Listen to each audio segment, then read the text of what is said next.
It's gonna be exactly what's been happening. The only difference is we can spend it versus it getting returned at the end. Yeah, I'll put it down for now. I doubt it'll show up. I would be surprised, but I never doing that. Seriously appear on that screen. Yeah, it's a weird, like, little Well, it's legal not, technicality. it's not, really, a decision that I'm struggling with because our whole board agreed a long time ago, we want it to sunset. And Sure. sooner the better, Mhm, because they want to receive more revenues, sure. Well, and the good news is that you won't be receiving just that. I mean, you've already been receiving the bump too, so for Well, increased valuation. the, Google's gonna be distributing more money to all the government agencies. Mhm. And so that's kind of a relief, if you will. I guess the thing I'm battling with is we have a shortage of paramedics and it's getting worse all the time. And I think we're getting close to a tipping point. So every time somebody quits, Mhm.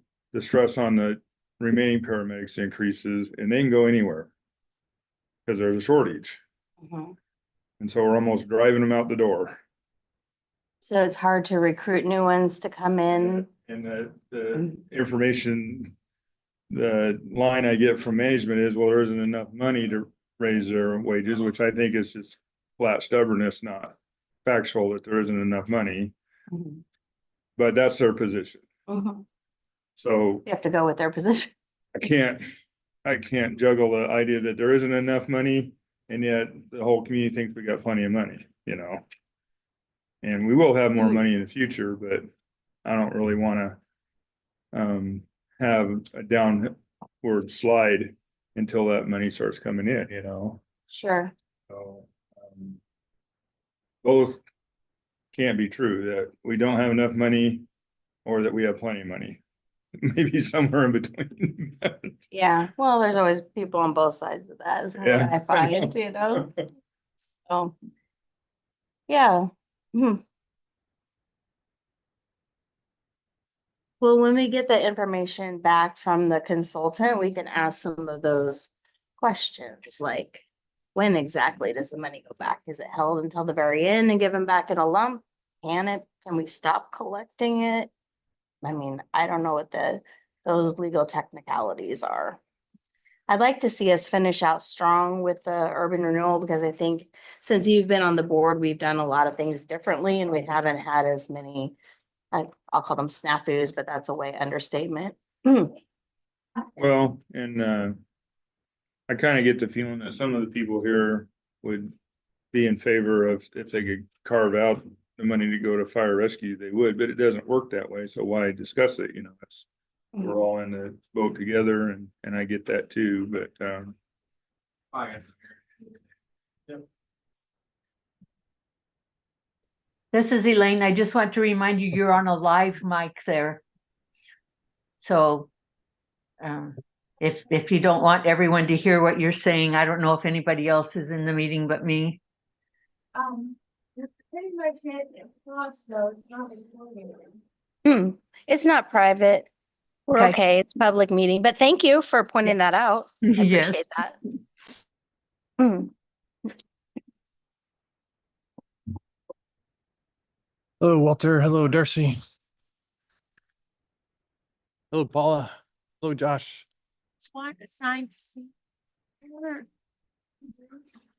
Yours is assigned. It's very clear where you want. Technically, it's not, but it does help us figure out where to sit down. The problem is your name is not on the back. So you can fix that. Good evening. In favor of How that. are you? I'll sit wherever you'd like me to. Not that you. No, I don't, other than that one. Never. What? The last name? No. I got Lilovic. I got it. Like Yeah. Kristen. Other than Kirsten. I just needed to see it in writing. I think I got it now. it's available soon. Oh, for some reason, I'm seeing it in writing. It's really helpful. Fantastic job, Darcy. I won't be eligible after I leave city council at the end of the year. Because I don't have a in town. Hello. Uh, How are you, counselor? Sorry. It's for you guys. Doing. Good, have fun.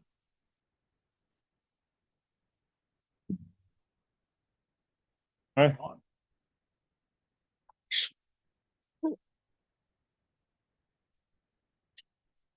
I can't touch the ground. Oh, wait, we got two gavels. This could get exciting.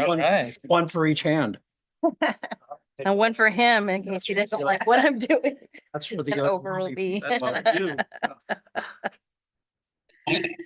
I didn't wear my hand brace tonight, but I have been telling people I had a skiing accident in Switzerland. Really? Austria. I tried that one, and then I tried the barroom crawl in British Columbia. That was more plausible. That sounds legit. I gotta buy that. The truth is that I was putting the lid down on my hot tub. It's waterlogged, and Oh, no. I could hear my wrist go. Oh, no. Was it just super heavy? Oh, It was super heavy, but it pulled the tendons away from the bone, and it actually fractured. oh my Yeah. gosh. So beware of hot tub covers.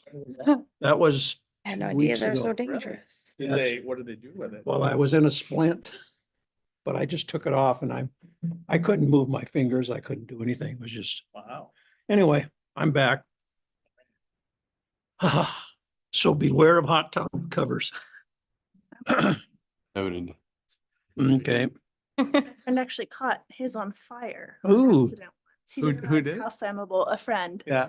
Hot fire. Yeah, it started a fire in Rowena. I was like, Oops. Hot tub? no more barbecues for you. Oh. Well, the styrofoam, it's enclosed styrofoam. You don't live large once you finally do. Yep. Oh, heck. Well.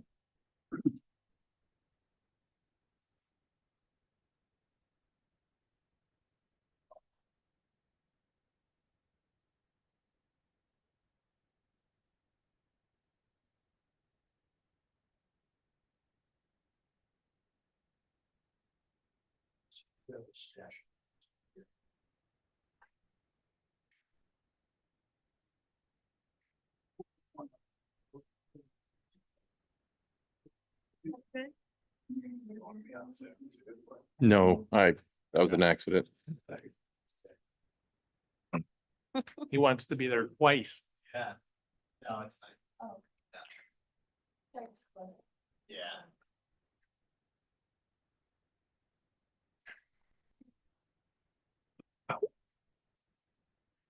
Okay.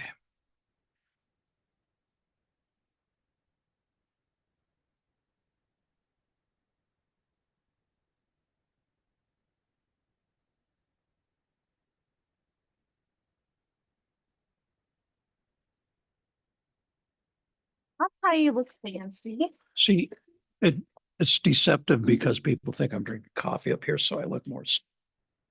Right? But I'm really drinking Diet Pop. Take some notes up here. Hmm. And blazes the trail for us all. Yeah. No kidding.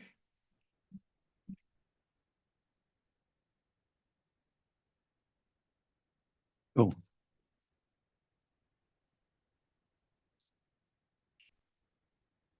He's out of town. I don't know if he's gonna zoom in or not. Polly, can you tell us who we have on Zoom when we start, please? Please. Can you tell us who's on Zoom? Thanks.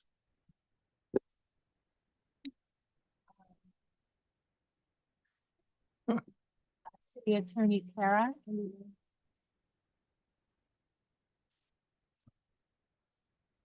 Thank you, Paula. Welcome. How hard of hearing. Reminders. We heard from Ben. Your way. Okay. All right. I'm going to go ahead and call this meeting of the Columbia Gateway Urban Renewal Agency Board to order for September 17th, 2024. Paula, will you please call the roll? Stacy Coburn, Here. Walter Dinstead, Here. Scott Hagan, Here. Sim Wilbeck. Here. Darcy Long. Here. Timothy McLaughlin. Here. Ann Richardson. Here. Chris Swift is absent and Ben Ring is absent. Thank you. If everyone who can, please stand for the Pledge of Allegiance. I pledge allegiance to the flag of the United States of America and to the republic for which it stands, one nation, under God, indivisible, with liberty and justice for all.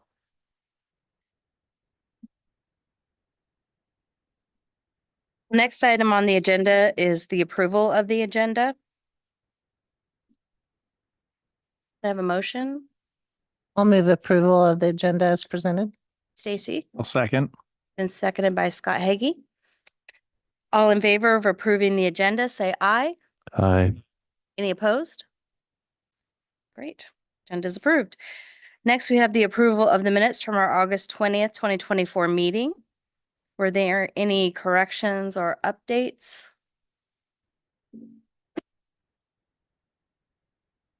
Hearing none, if there's a motion to approve the minutes, I'd move approval of the minutes as presented. Hagee? McLaughlin will second. been moved and seconded to approve the minutes. All in favor, say aye. Aye. Opposed? Great. Minutes are approved. During this portion of the meeting, we'll have public comment. Anyone may speak on any urban renewal subject. 5 minutes per person will be allowed. Do we have anyone who would like to speak? Yes. Yes, please. If you could come up to the mic, and then you do have to scoot it kind of close to you. And if you just state your name and address, or at least city.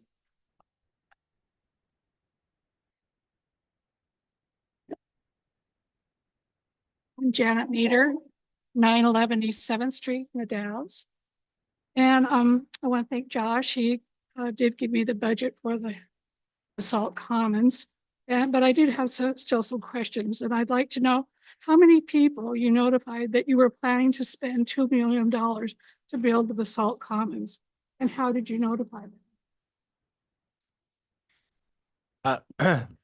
Meetings are notified, meetings are noticed on the city's website. You don't have to give letters to people in the surrounding area or anything like that and say, this is what we're planning, and you can. Lots of people don't have computers, lots of people don't have access, lots of poor people, lots of old people, especially old people. So I'm just wondering, I've heard that, everybody knew, but I don't think anybody except you guys. So I really.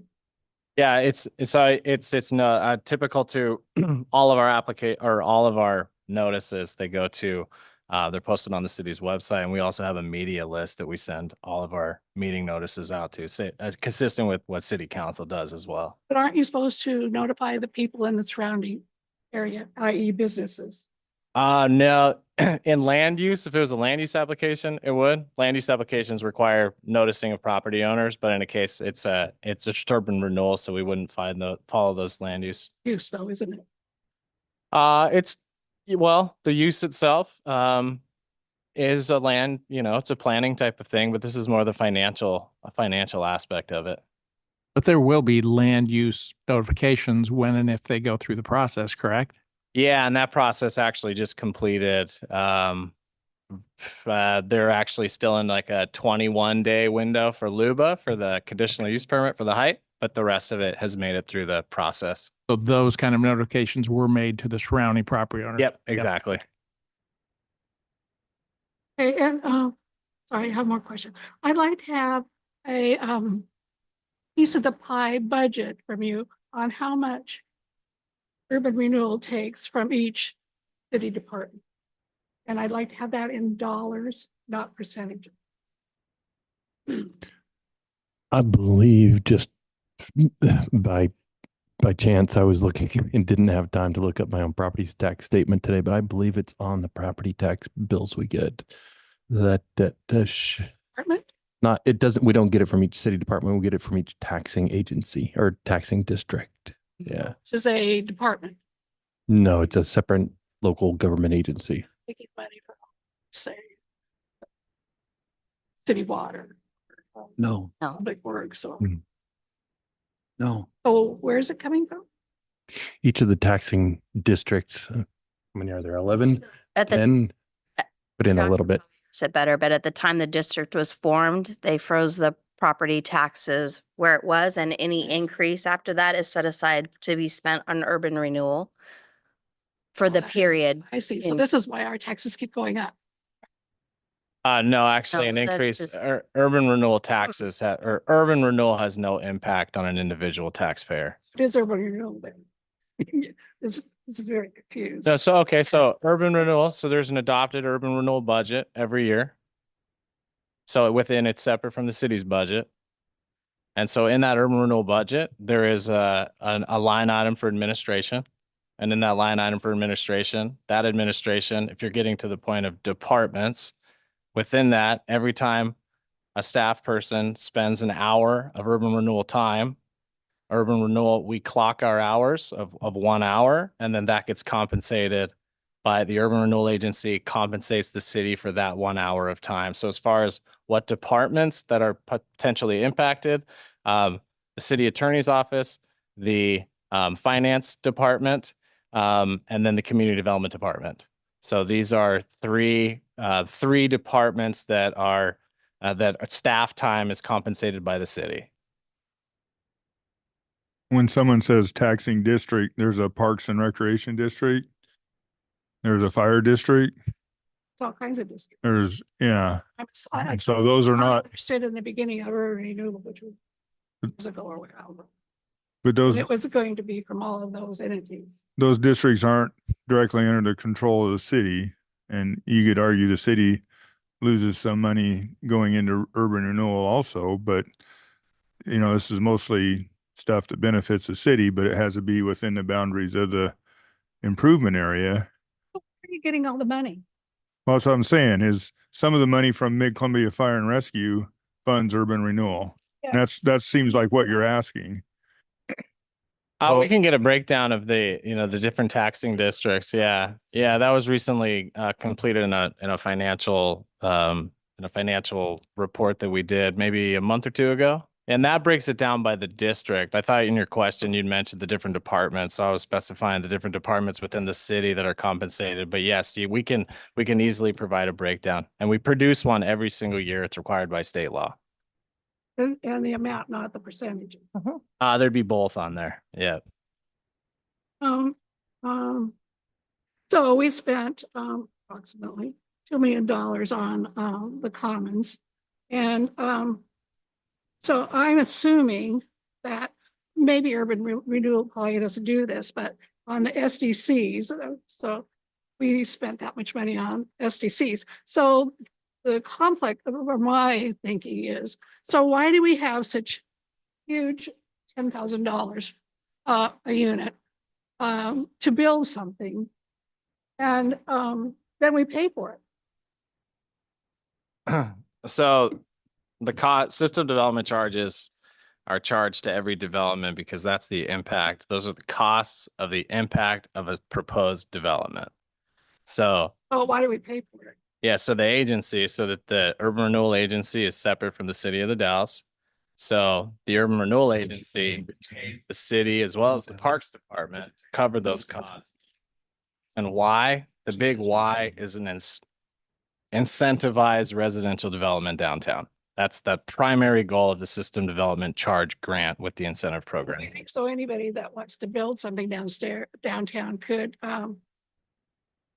get you to pay the SDCs. If it is the addition of a residential unit. So we would not pay. It's not just- businesses, it's just, so the businesses on the bottom floor of the commons is not a part of the. The system development charges for commercial were not factored into this agreement. So I'm just gonna, There we go. yeah, you didn't need to pass that to me. I know that we've gone over but I think it's a good conversation. I don't want to cut Mrs. Meter off, so we'll have a few more minutes so we can answer your questions. Okay, I have a suggestion for Tony's. it's maybe not a good one, but I'd like to say it anyway, because I think it's needed. We need to have a IT school or a trade school. And I know that you're probably sitting there thinking, well, Tony's isn't big enough for that. But at the same time, I went to school in Portland on the top floor over a tavern, and there was 100 people there. So I think it is big enough if it's architecturally, they can do it, I believe. So that's my thought on that.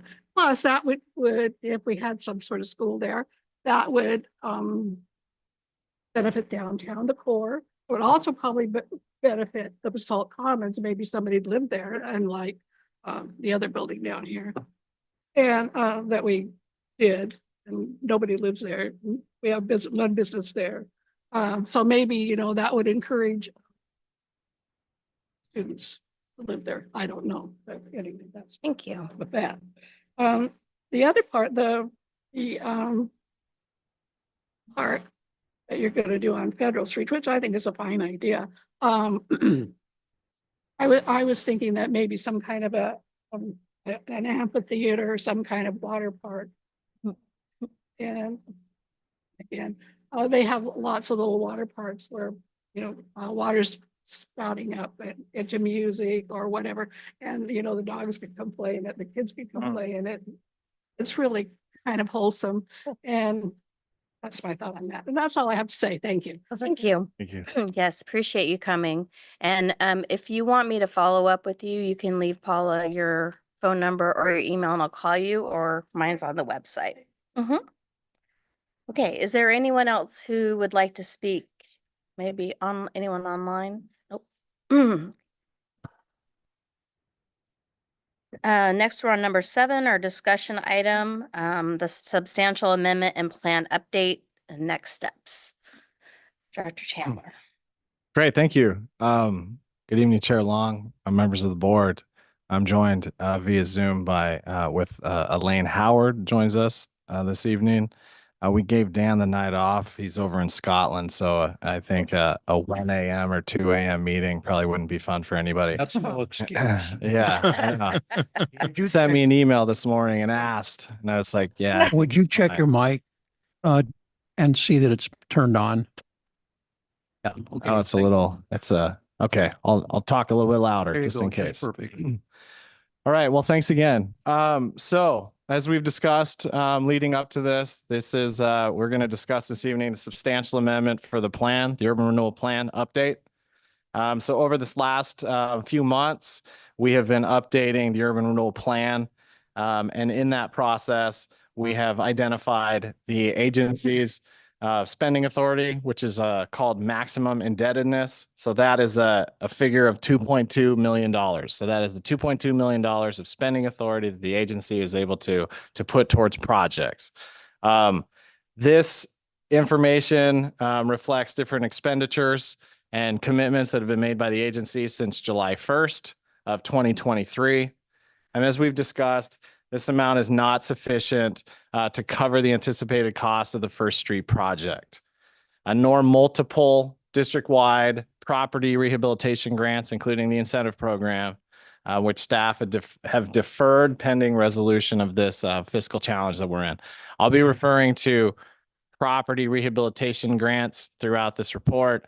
That is kind of the umbrella over the incentive program. There's also development funding agreements. The Basalt Common had an incentive program as well as a development funding agreement. So I'll mention property rehabilitation grants. They're also consistent with what's currently in the plan. So contingent on city council approval, the agency could increase the MI by $6.1 million. By continuing to collect tax increment financing from 2026 to 2029. We would still be terminating the district in 2029, which is on schedule, and how we've communicated that deadline with taxing districts over the years. So in a separate, taking into account that the 6.1 added to the 2.2 is $8.3 million that the agency could effectively have with this maximum indebtedness increase. The agency and the city have set aside in a separate account known as Fund 18 $3.8 million for First Street specifically. This is money that came in, savings throughout the year, but it's money from a 2009 bond. At full scope, the First Street project is at about $7 million, which leaves us a $3.2 million gap. I'm throwing a lot of numbers at you, but I'll try to break it down and go as slow as we can so that the $7 million for the cost of the project minus the 3.8 in Fund 18 gives us a 3.2. So the increase in MI would then leave us a balance of $5.1 million. This is taking into account that 8.3 and subtracting the cost for First Street. This would leave it $5.1 million for property rehab grants if the agency were to fund the closing the gap of First Street. At the last meeting in August, staff requested and the board and received board consensus to explore this expansion and adding up to the $6.1 million.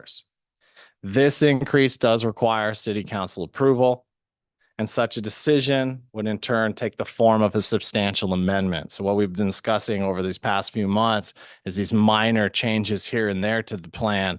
That would be a city council amendment, doesn't require, they're basically just minor changes to an overall plan.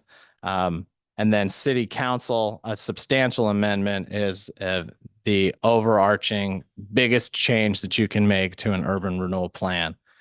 So the contents of what needs to be included in a substantial amendment is outlined in ORS 457.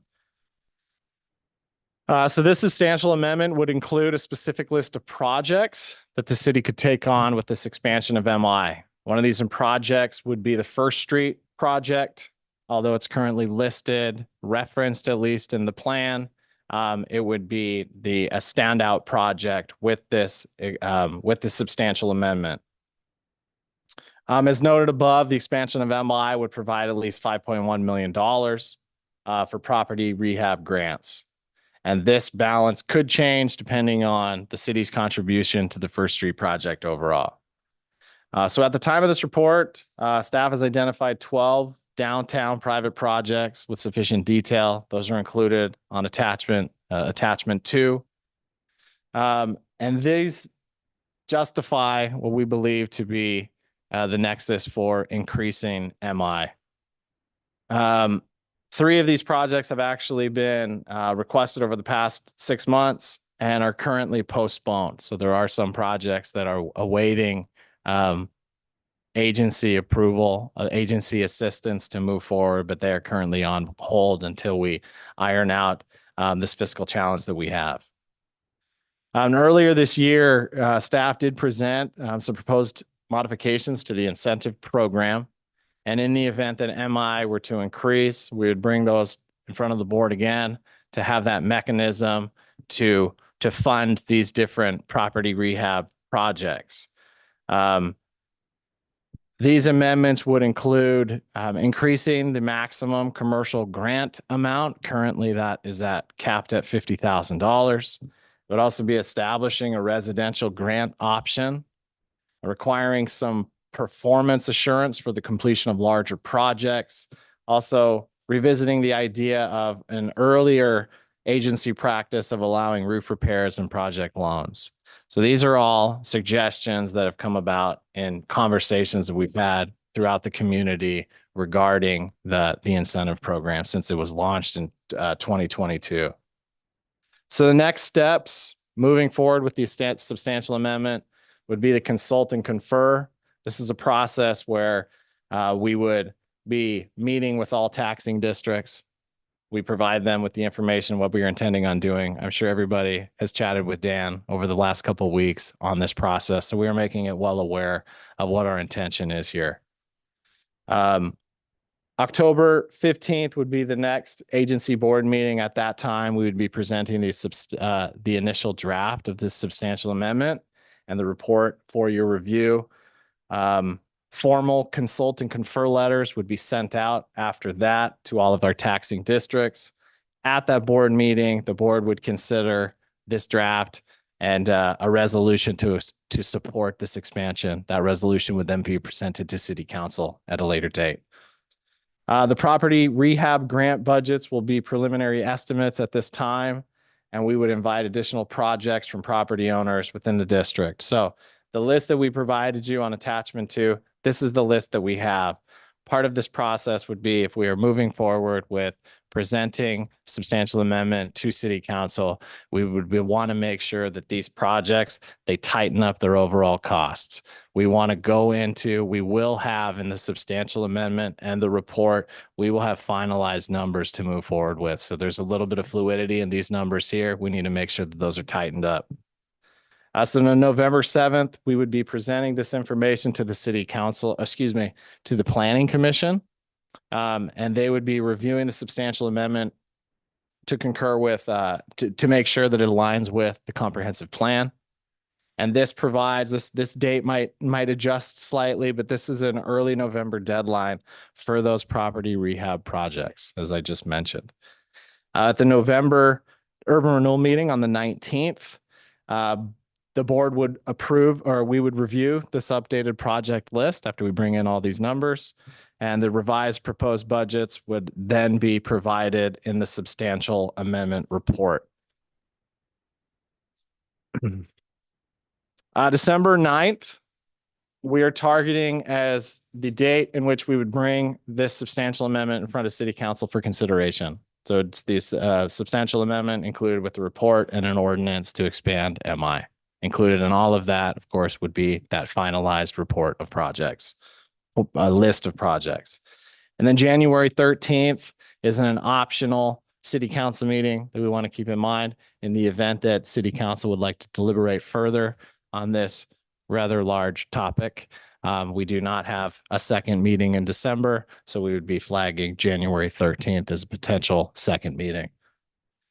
So the project benefits, I think we've discussed those, but I'm going to get into them a little more. The expansion of MI would enable the city and the agency to make the needed improvements to the First Street project while still investing a majority of the TIF revenue, of the TIF collection into these private property rehab grant projects. These projects will result in a long-term expansion of the tax base, and those will be described in the report. These investments will help the agency fulfill its mission of eliminating blight in the district, adding to the tax rolls. This process will not incur additional debt, and the district will still terminate on schedule in 2029, as we have discussed with our taxing districts over the years. And at the end of all of it, any unspent TIF revenues get returned to those taxing districts. So the fiscal implications here, this project, at our last meeting in September, additional detail was asked of our board to move forward. The additional detail in the research to really present something to you takes the form of entering into a contract with Lane Howard Consulting so we can get the real information to you and what exactly it's going to look like. So that impact here is a contract with Lane Howard of $37,374. The agency does have sufficient resources to cover the cost at this time. As I pointed out, well, as you can see here, attachment 1, I won't go through the entire list here, but there is Elaine's scope of work for this project. I think I jumped over a page or two in my presentation, but there was a breakdown here of in the scope of work that you can see in that report, and Elaine can assist, or she can answer any questions on it when we get to that point. And then attachment 2 is really the list, the project list. The committed projects you can see on this list is the First Street project, as we've talked about. It's a $7 million price tag on that project. And then there's the requested projects. These are currently deferred. These are projects, we entitling them A through E. These are different projects we've had conversations with different property owners on. And then property, these are probably the projects that are, these are the projects that are ready to move forward much sooner than projects F through, what are we at now? F through P. So like I said, I mean, Dan's really hit the street to be out there and see, spreading the word about this potential option that will be presented to the city council. So we're taking in as much information as we can. That's why we provided these numbers for you to show you that there is justification to request up to $6.1 million. And if you look at the totals on the bottom of this list, it's kind of a breakdown for you. Again, it's the MI expansion, 6.1 plus 2.2 of our current capacity gives you 8.3 million. You subtract 3.2 million for First Street, you're at 5.1. 5.1 subtracted from projects A through E. Those are the projects that are getting closer to moving forward, and it leaves you just over $3 million. And in the breakdown that we have for projects A through, projects F through P, there is, we believe those totals can come up to about $3 million. And then also adding to this, throwing in the Federal Street Plaza. I know it has been a project that has been discussed by this agency. The agency is in support of that project. Whether or not the agency can assist in funding the project would really be hinged on whether or not this MI expansion would be approved. And with that, I am more than happy to answer any question. Well, before that, I do want to jump on after some weeks waiting, to hear on the agency's request for the public works assistance or the city's assistance, breaking out this like streetscaping versus infrastructure breakdown. I'm throwing a lot of numbers at you, so I'm more than happy to repeat anything as we go. The total project, as I said, for First Street is $7 million. This $7 million includes contingency. It includes construction management, some additional archaeological work, some right-of-way purchasing. That is not included in the actual construction and the material that goes into it. So if you look at the material and the actual line items, you're looking at a project that's $4.8 million. Of that $4.8 million, the Public Works Department believes that the infrastructure estimate for that is about $708,000. So it is a little bit, I think something we hope for, to see what kind of assistance could come from them breaking down those total costs, infrastructure compared to streetscaping. So it leaves the agency of that. You could take 7 million ultimately and subtract about $700,000. And that is at this point, what the engineering department believes that the city could, justify paying for when it's concerned to an infrastructure cost. So I did want to get that information to you because I know the board has been asking about it. And with all that and all the numbers, I am now more than happy to answer any questions. And I do have Elaine here with me, and she will hopefully be able to fill in the blanks that I can't. Right. Questions from the board? Richardson. Thank you, Chair. Josh, you tell me First Street 7 million, but 6.3 of that is oversight, management, and streetscaping. Yes. Yep. Ultimately. What's your definition of streetscaping? I guess I was thinking like paint and benches. I'm guessing it's a bit more than that. Yeah, and I think it's streetscaping it's really a rather subjective term. I tried to pin our engineers down, KPFF engineers down on it. They've seen streetscaping projects that include only what's on top. They've seen streetscaping projects like the First Street project that include also what's in the ground. I can't speak entirely for the Public Works Department, for the engineering department, for the city. But this is the estimate that I was provided, and that's what I wanted to present for you.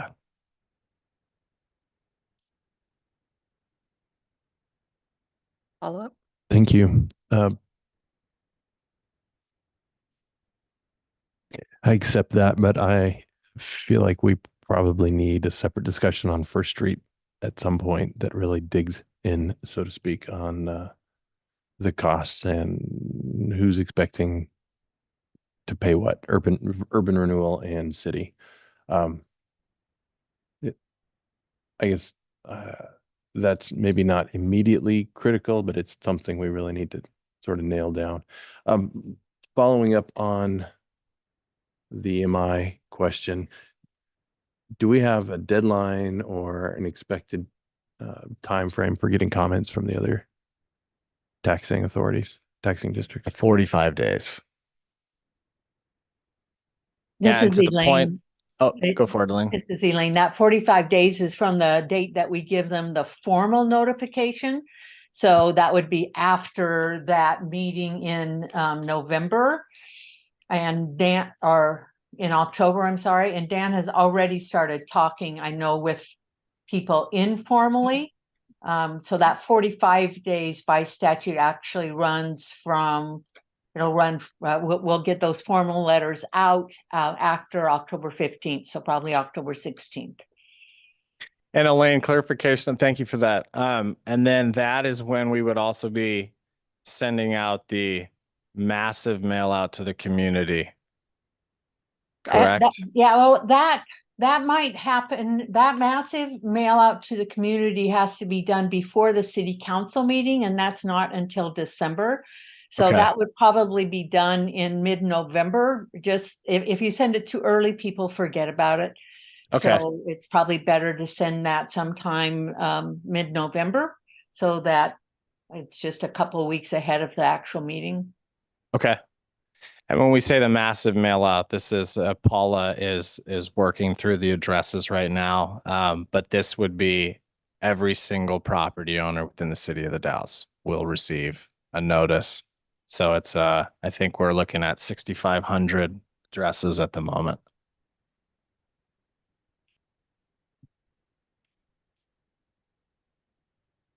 So oh, go ahead. Oh, I was just gonna ask for other comments or questions. Mhm. So the thing that what came up at the fire district meeting, so I'll try to make sure I understand. It says taxing districts must approve any MI expansion above 6.1 million, but we're not going above that. So, seems to me that it's all going to boil down to what the city council wants to do. And I'm sure people will come around and do all the proper notification and everything, but regardless of their objections or whatever, it really boils down to the city council, doesn't it?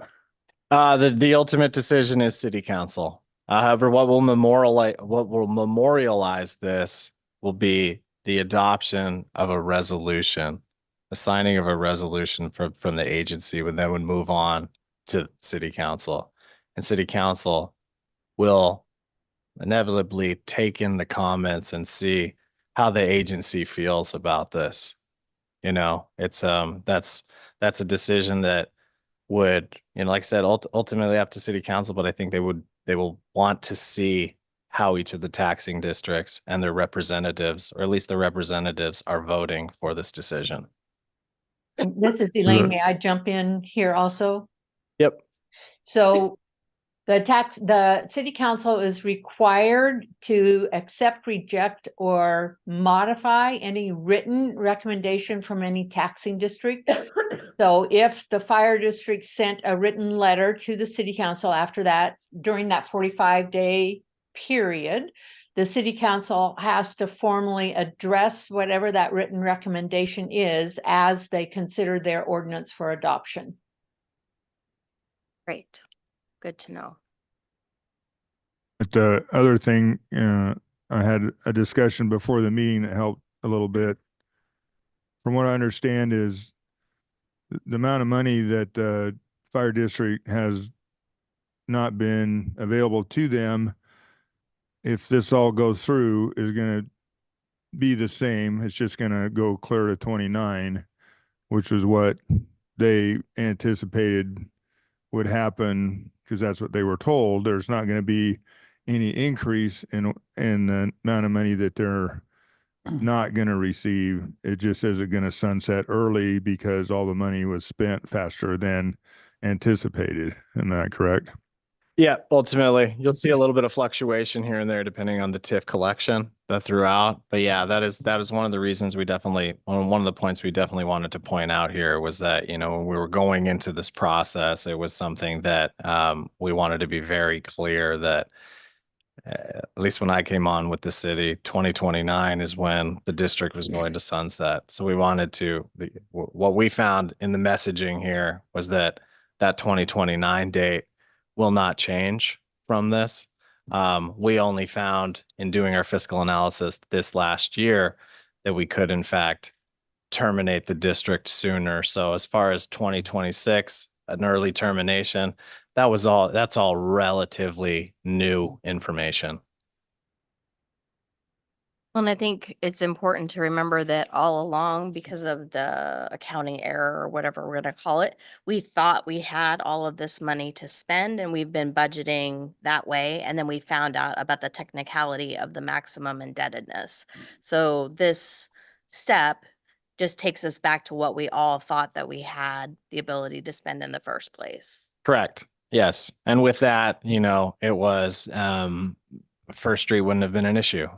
The incentive program was approved with that assumption. So yes, it just kind of in a way rights the wrong or kind of corrects the ship, maybe would be the best way to say it. It's just hard to follow, so I just want to make sure the public is real clear on that. Yep. I'm not clear on it. You're not clear on it? No. Okay, fair So, enough. no, I'm just, because I was wondering, like, did more money come in faster than was anticipated? And that's why we hit the maximum indebtedness like sooner? Or was there just a mistake in setting the maximum indebtedness?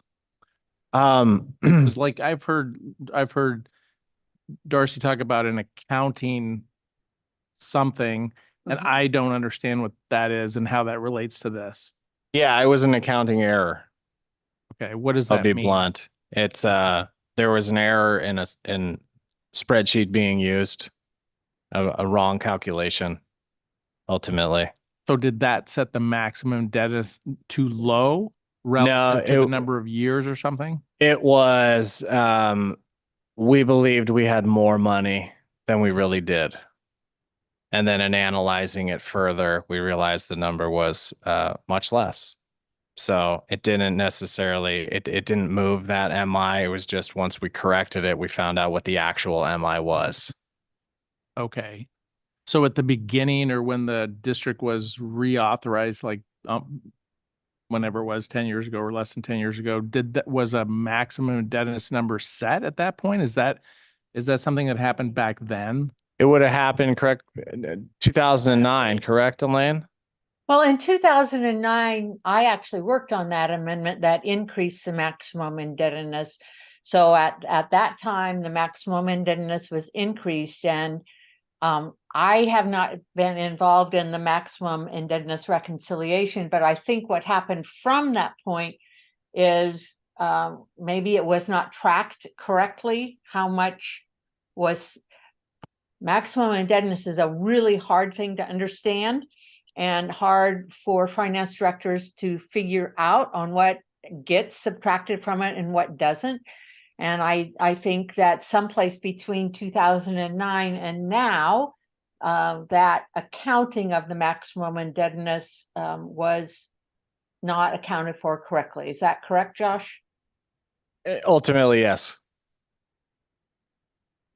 Because when I think about it, I'm thinking, it's back then in 2009, they set the limit of 29 million or whatever it was, right? Or 26? 29, I think. Oh, okay. Well, 29. What is it? What it was set at 29? Yeah. What is it going to be? If it's increased, what will it go up to? The increase we would be increasing it up to 8.3 effectively. No, we would be increasing from the 29 by 6.1, so it would be 35.1. Oh, Most of that's been spent, So in terms of then what you have left to spend is what Joshua went through earlier in the presentation. So most of that has already been used. Right. But that becomes what that new maximum number is.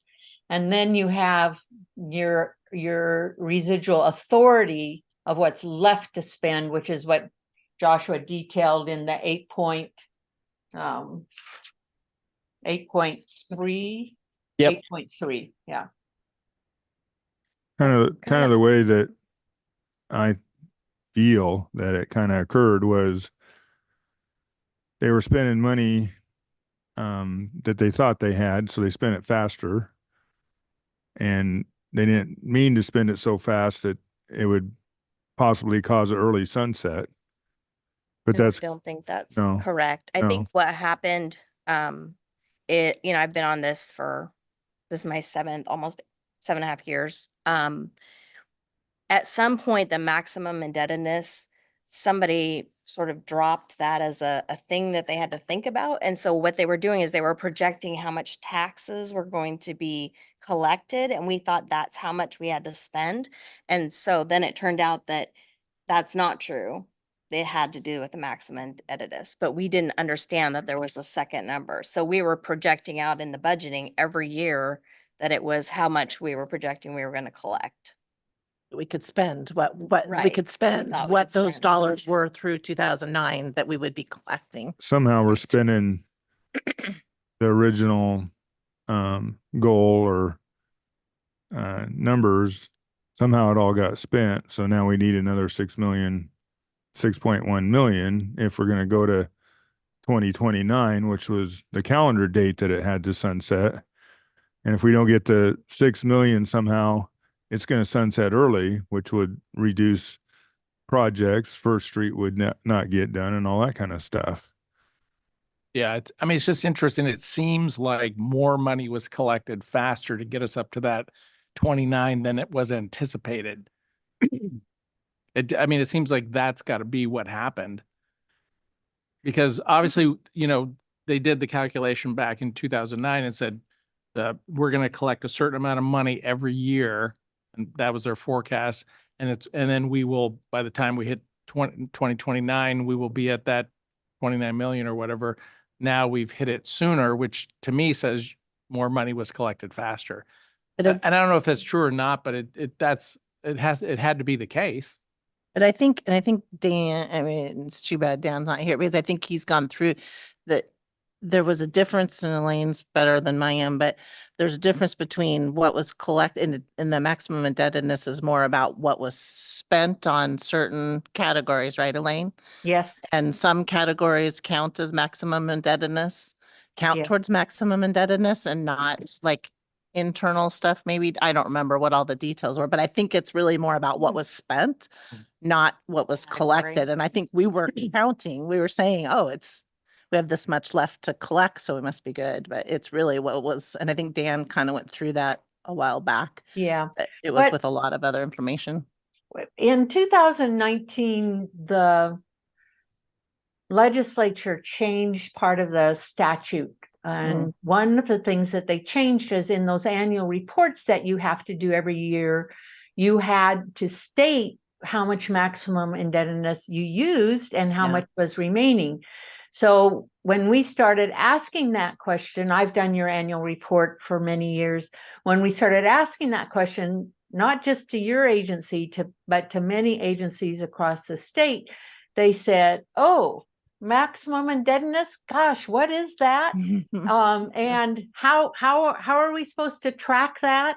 And so it was actually Nick Popenick and I who asked the legislature to put this into the statute so that we could make sure agencies were tracking that so that they didn't get in this position of not knowing Yeah. what their responsibility was.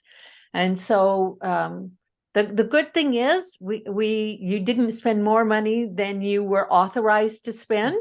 You're still within your maximum indebtedness limit, but there were projects that you would like to accomplish that you're not now able to spend within that because you have spent that money on other things, thinking you had more capacity. And so to be able to finish those projects that you want to finish, one option is to do this substantial amendment and increase that maximum indebtedness. And this is the last increase that you could do. So if you do this at this time, then when that's done, this particular area has to close. There's no authority to give you any more maximum indebtedness increase. So I was thinking kind of what Walter said back in 2009 when the urban renewal time period was extended. At that time, like all the districts, or I don't know, well, did all the districts approve it at that time? Was that something the districts approved versus like this time when the city council will make That substantial amendment would be approved by city council. the one in 2009? Yep. Yeah. Okay. Well, I was just thinking, because basically at the time, you know, assuming that everybody was on, all the districts were on board, then they were saying, we're good for going the taxes until 2029, which is kind of like what you, I think, mentioned is like, we kind of tend to, well, I don't know if we, that's why I don't understand if we agreed to it or if there was, you know, I don't recall the discussions at the time, but if that was in fact the case, then it kind of makes sense that we agreed back then that we aren't going to get the tax until after 2029. Yeah, and it's all based on like the debt repayment schedule. So that's how we, you know, we factor out, we show in our, in the annual budget, we show a breakdown of our debt repayment schedule, and it's really just a table. And now we're down to this line here. So it's, yeah, I mean, to your point, it's, it was well known at that time that the repayment schedule would go to 2029. Yeah. When I think about it, I'm curious, like if like if you're back then and you're, you know, let's say the county, and you're thinking you're forgoing, let's say $300,000-400,000 a year, I wonder if we've forgone like up to 10 years of that, or if we're actually if there's 3 more years before we reach the maximum that we thought we'd be putting in. Mm-hmm. There are indeed more years before you would reach that maximum that you thought you were going to do. And this would just extend that. So you could in the district in 2026 if you didn't do this maximum indebtedness increase. So this would keep going 24, 25, 26. If you don't do the maximum indebtedness increase, it would stop then. If you do the increase, then it's 27, 28, 29.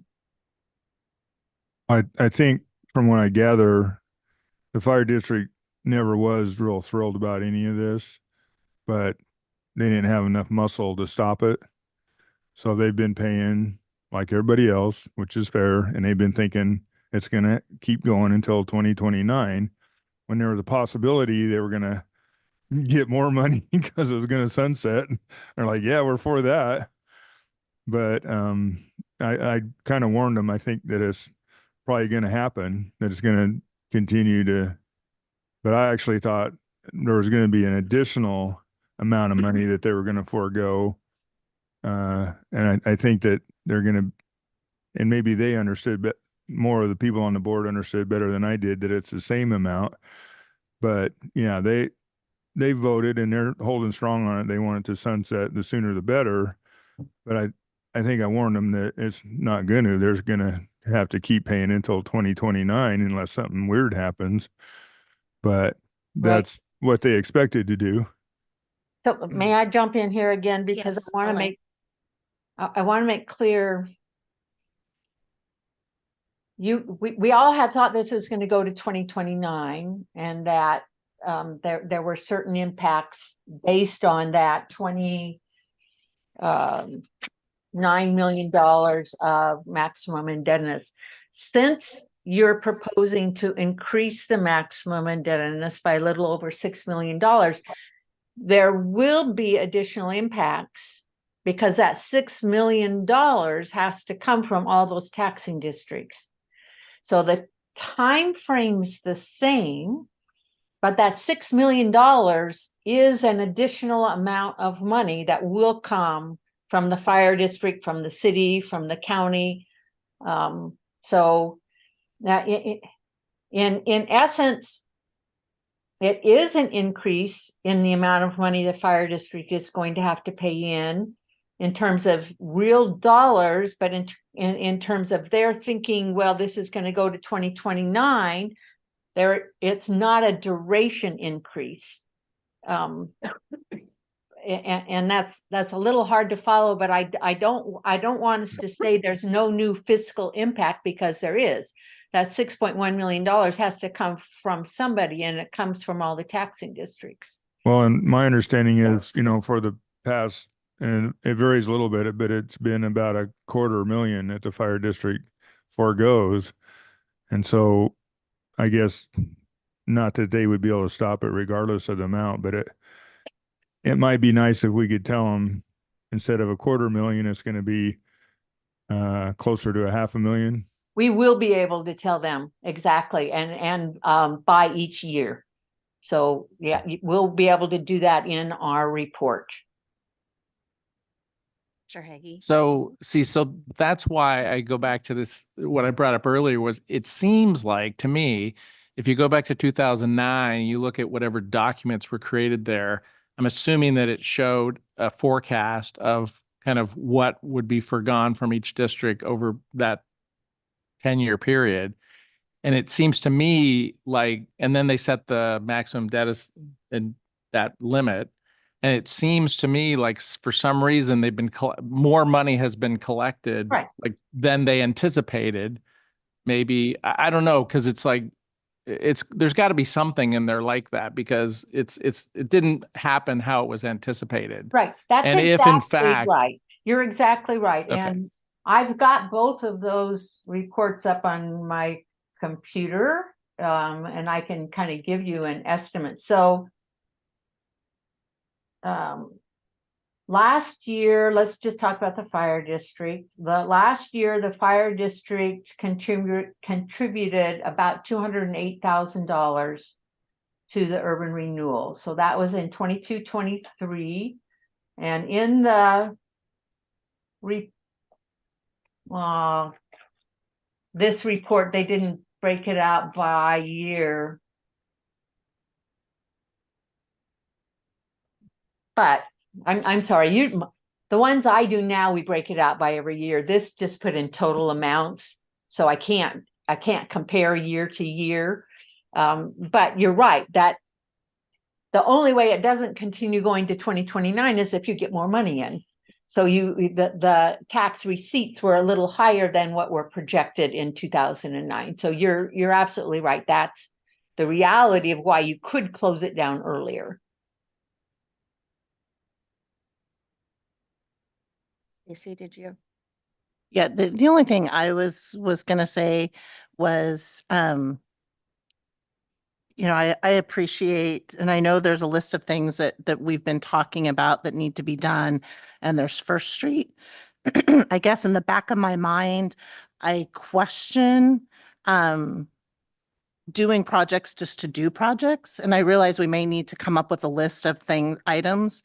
But at some point it might be, and I think maybe it might be helpful to the districts if they knew this, that, that we set some limit or some idea of that these projects really need to fit, not that they don't currently fit the values of the things that we're doing, but we don't have to spend the money just to spend the money. So just because there's a list of A through P or whatever the number is, doesn't necessarily mean that they are all of the highest quality and would have been approved in the past. And maybe there's some way we can meet in the middle, so that we can still do First Street and we can still do some of these ones that we know. But there may be some others that we find some way to ensure that there's some sort of equity, that they're scaled.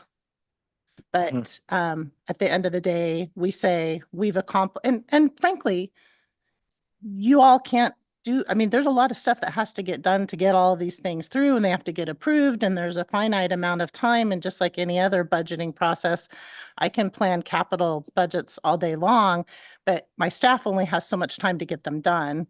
So, you know, there's a process by which you have time to get things done too. We don't want Right. to overload all of you, making sure all of these get done appropriately and checked back. So realistically, this list may be way longer than it needs to be.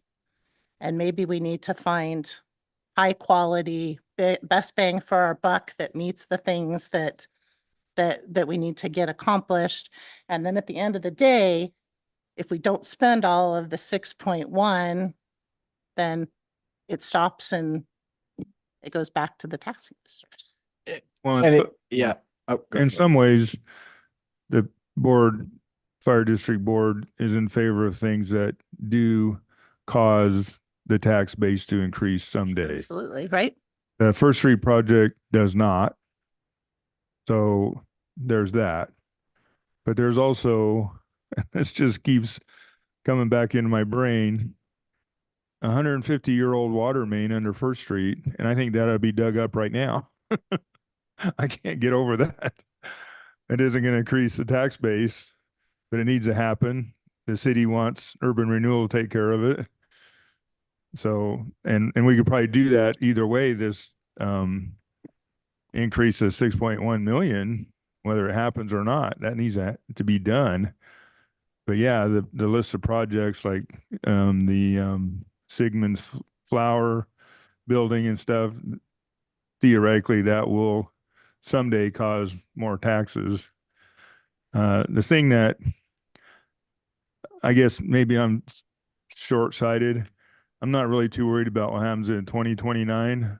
I'm worried what happens this year and next year in regards to the fire district. And there really isn't anything this group of people have the power to do anything about this year, next year, and maybe the year after that. But it is true that they were happy that there might be possibilities going to sunset and they would start receiving more money. But I think, like it's been stated many times at some other meetings, this community is much better off than most communities. We stand to have an increase in revenue for almost all government agencies. And by 2029, I think everybody's going to be in a lot better shape. So I'm not focused on that date as much as I am today, right now, in the situation at the fire district right now. Yeah, so quick point on the project list.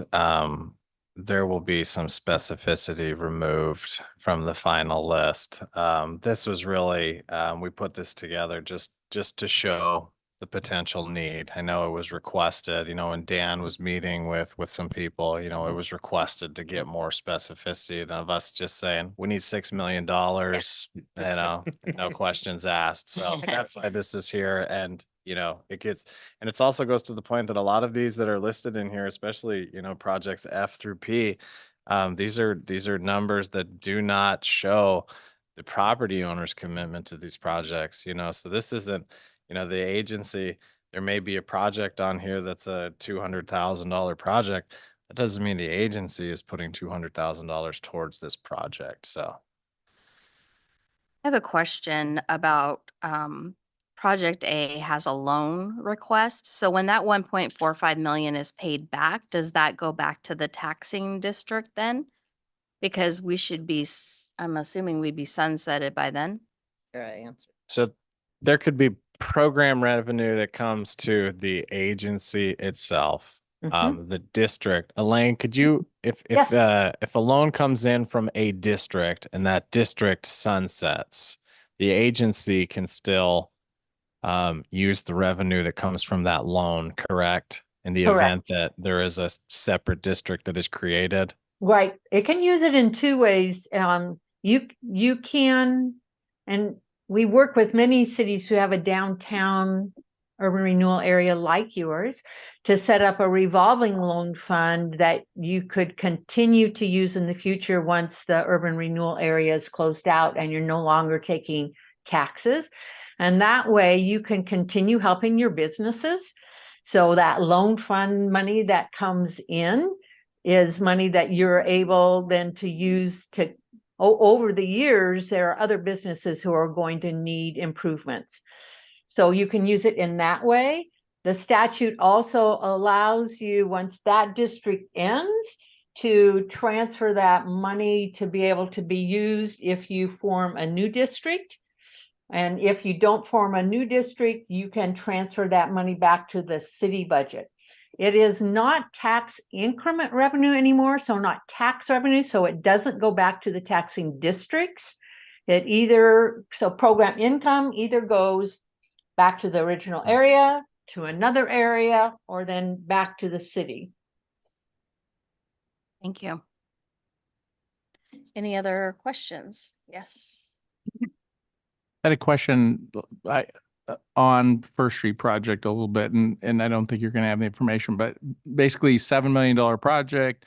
The city at this point has said that they think about 750,000 is actually infrastructure.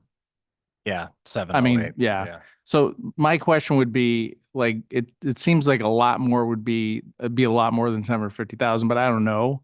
But it'd be curious to have more information about like, what does that mean? I mean, how is Dave defining infrastructure? To me, it's a lot, like the road, the street, everything below the ground. I mean, that's all to me infrastructure, but is he kind of saying that that's urban renewal's responsibility?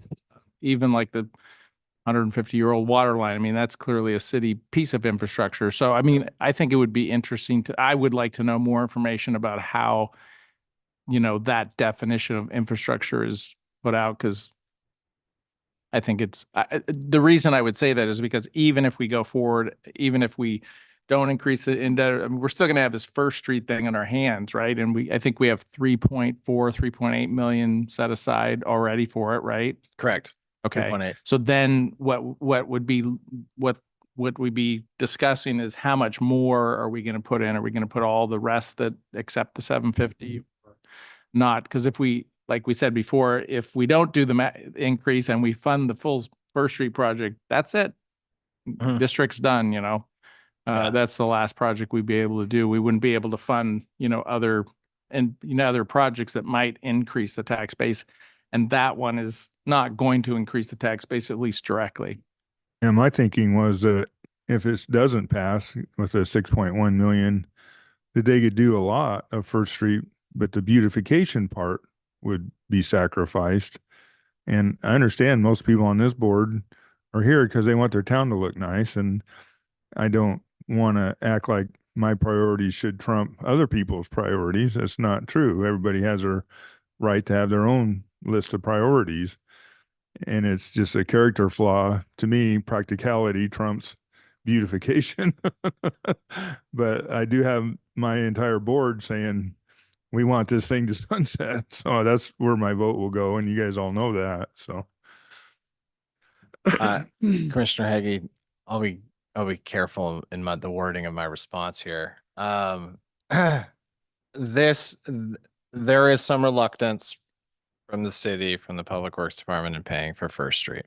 So, if these estimates are, a result of that reluctance, then it probably does require an additional conversation. I'm not going to argue with the engineering department when they put these numbers together, but I will show that bridges are a breakdown. Bridges are the elevated sidewalks. Bridges are a very important expensive aspect to this project. It's a $1.1 million portion of the project that is listed as streetscape. One could argue the micro piles that are going into the ground that are supporting the sidewalk system. You could argue that is infrastructure rather than streetscaping itself. So I'm more than happy with board guidance to go and have an additional conversation with the city manager, public works director, hone in on these costs, this infrastructure, streetscape cost. This was the first attempt. More than happy to have that conversation. I definitely think we need to be clear on all of that. I do know that my initial reaction was the city needed to pay for the water main, that it's infrastructure. However, I will say that after I talked with, Director Anderson, explained to me some history of, how the project came to be for First Street, and that there was an understanding that it was gonna be paid for out of urban renewal, and so the city took it out of its budgeting process, and they didn't do any maintenance or anything on it because it was gonna be taken care of.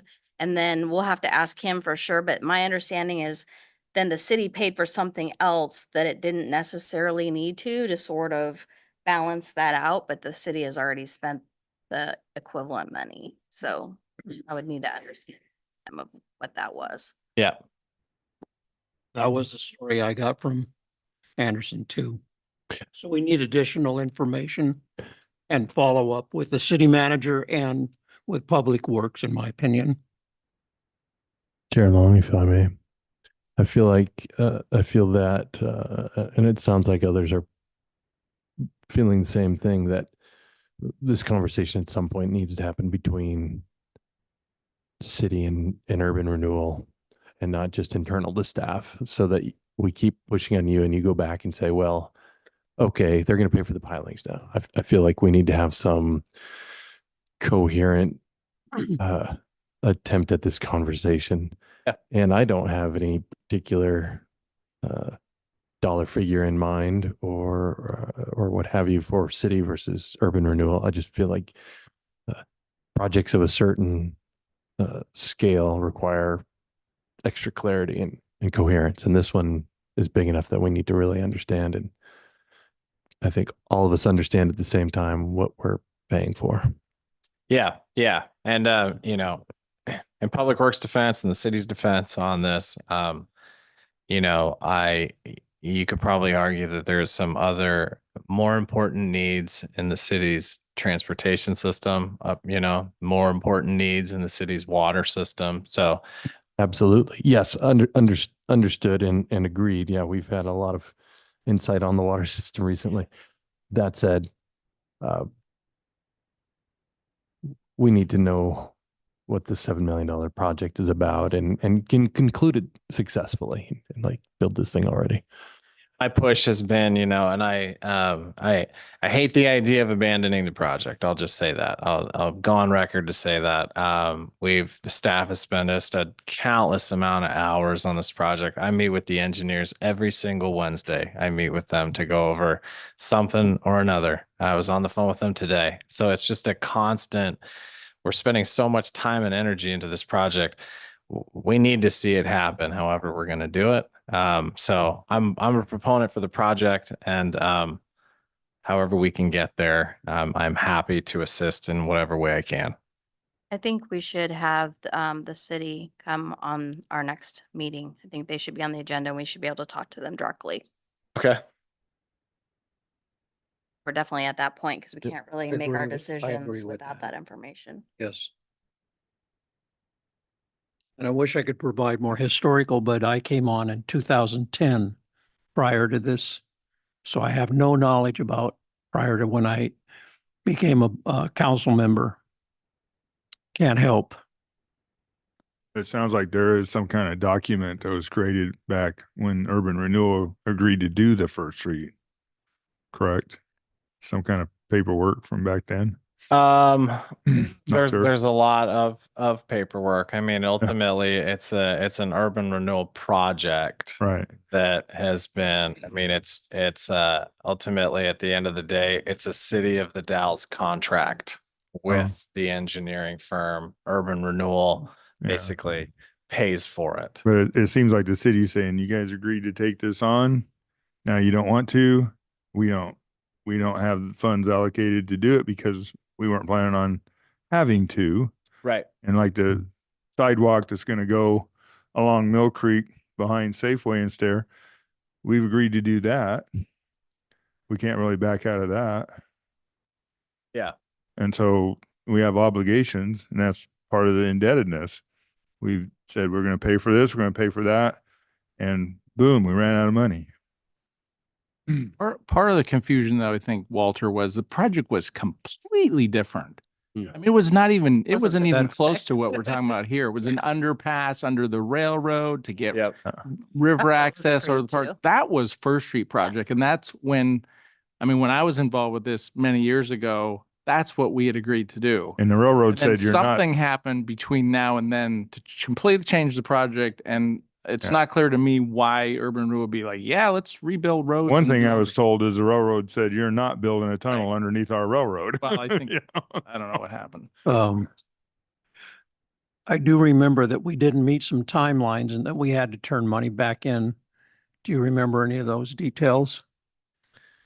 That hurt. It was 200,000 and we actually didn't have to turn it back You in. didn't, And that's part of the reason we need to complete the project to some extent now. got it. Because we got that forgiven because of what had happened. But yeah, we worked really hard to get that I forgiven. didn't know what the outcome of that. I just remember that. That was a big stress. Yes, it was.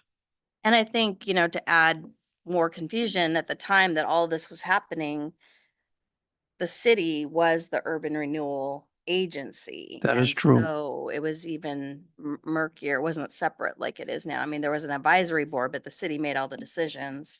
So, yeah. 2009, we also had a different city manager, different finance director. I think we've gone through 2, maybe 3 rotations of those positions. So things do get lost when transition happens. So we'll get the details from the city. I think Walter has an excellent point that I don't necessarily disagree with, that we need to do some things like the water main and the leveling of the sidewalks, the things that are collapsing that are dangerous. But maybe we don't do the typical streetscape, maybe we don't do all of the garbage cans and all of the benches and all of the pretty stuff, because yes, it's going to cost more in the future, but that's a whole different pot of money. There's Google money coming. It doesn't necessarily have to be urban renewal money taken away from the districts. So I think we should look at everything. I'm joining you in that sentiment as well. Maybe not as grandiose and large, bring it down, make it simplified, make it safe. But there's no retail on that street. It's a bypass to our town, even though it's facing our freeway. It just doesn't seem like it takes a priority in some of the other investments we really need to make in our city to enhance. To make choices. So I agree with you. Okay, any other questions for Elaine or Josh on this? None.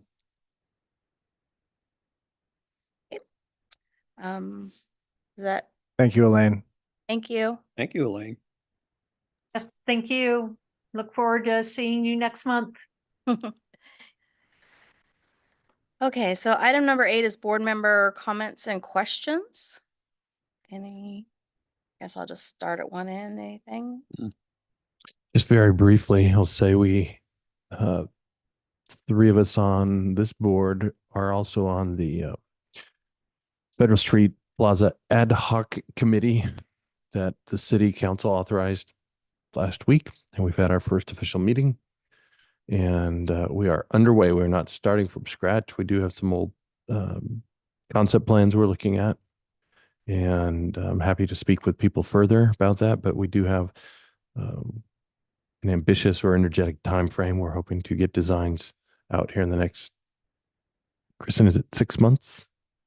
Our understanding is we're hoping to start construction in 6 months. In 2025, potentially building or breaking ground in 2025. Yep. Yes, big push.